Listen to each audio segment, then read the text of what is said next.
Hi, welcome back to the class. So, today we are going to talk about a new topic that is organizing and planning. Organizing your ideas means putting them together into an order. It means making an outline that will guide you through your writing so that you know which idea to convey first, next, and so on. Many writers find that the best form of organization is making an outline. There are many ways to write an outline.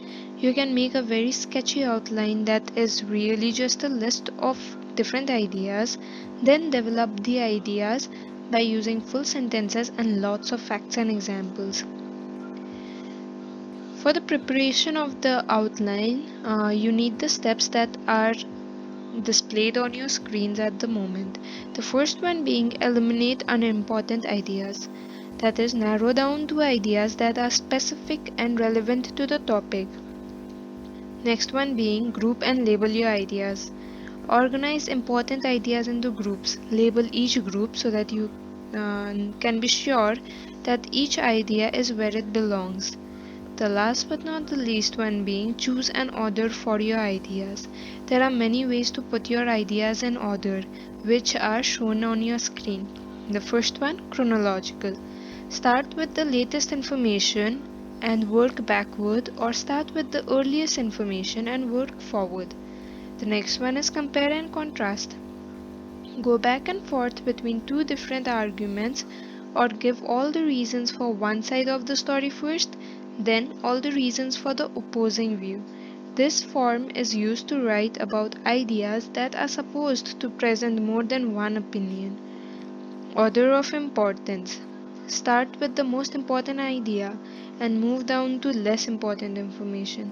This is the way news stories are written. Alright, the news that you watch on the TV or the news that you read on the newspapers, those stories are written in the order of importance format, general to specific. Sometimes it is effective to start out by clearly stating your thesis and your main idea and then giving examples going from general to the specific. For example, the writer of a composition on why we need to save the tigers might begin by explaining the tigers are in danger, then give examples of all the threats that tigers face.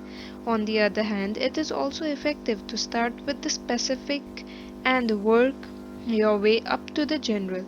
The writer of the composition might begin by describing the different dangers and then make the main point, that is, in quotes, tigers are in danger and it is up to us to save them.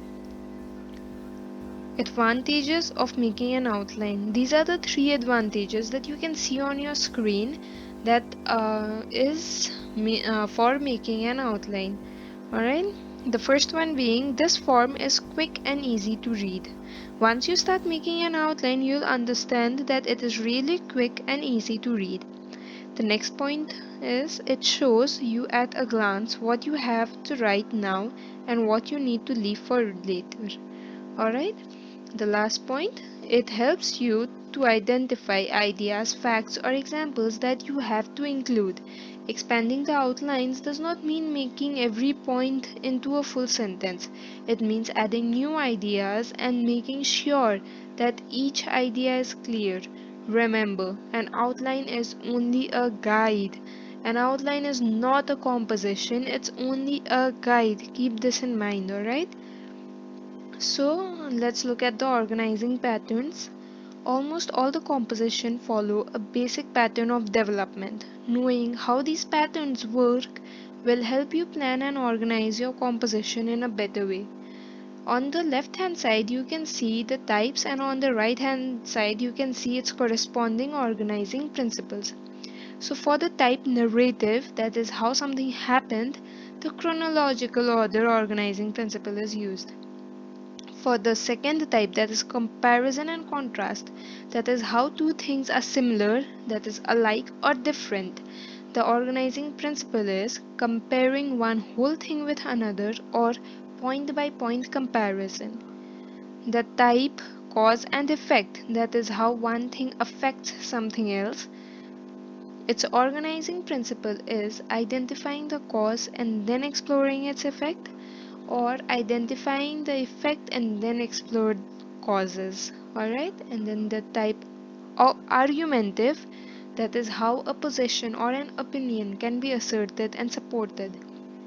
Its organizing principle is assert and support the topic, then counter the opposition, and then reassert the position. Alright, now use these points to write your own composition. Let's look at the composition planning topic.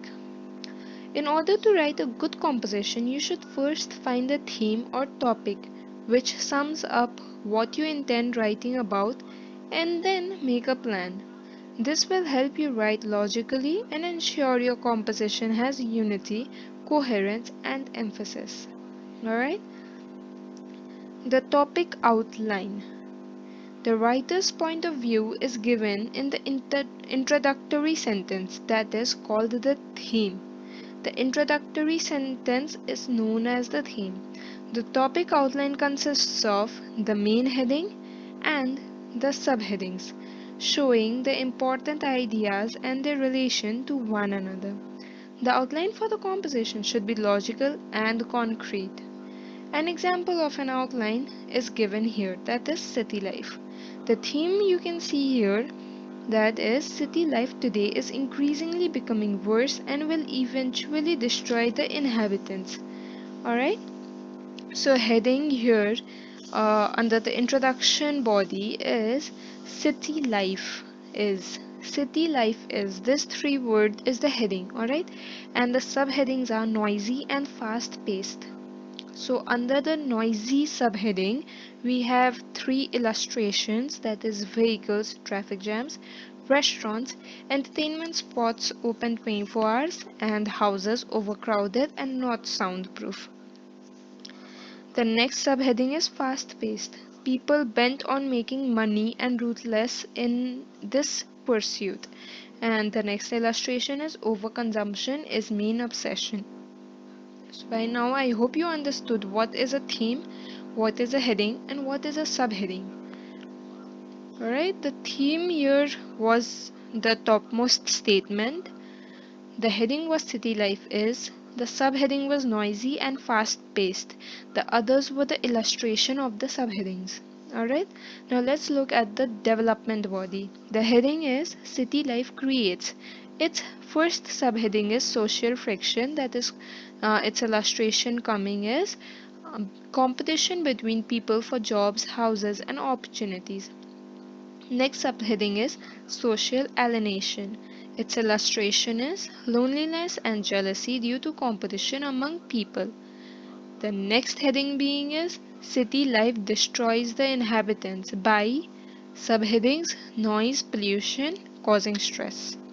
Now the illustrations of noise is vehicle traffic jams. Illustration of pollution is air, water, noise, dirty streets, overproduction of garbage due to overconsumption and waste.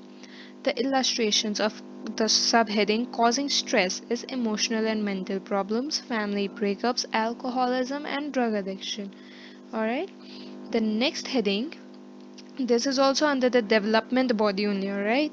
The next heading is the city has become a monster which we have created ourselves, and its subheadings being ignorance, negligence, overindulgence, overconsumption and waste, overpopulation, and parasitical attitudes.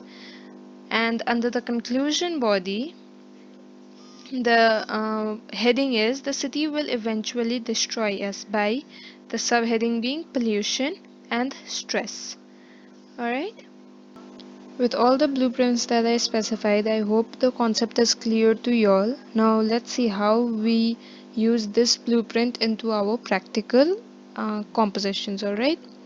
The city life essay has been illustrated here using all the blueprints. Pause the video, read it thoroughly, and you'll understand if you got the blueprint concept in your minds very nicely. You will see that all the things that I specified in the blueprint, all the points have been specified here, and nothing out of the context or out of the topic has been written here. So pause the video, read it truly, and understand it.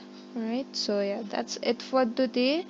I hope with this your composition writing and essay writing will improve. But if you still have doubts, any doubt, just contact me, get in touch with me. I'll try to resolve all your doubts. And happy learning and stay safe, alright? Because right now the conditions are very bad in the entire world. Just stay home, stay safe.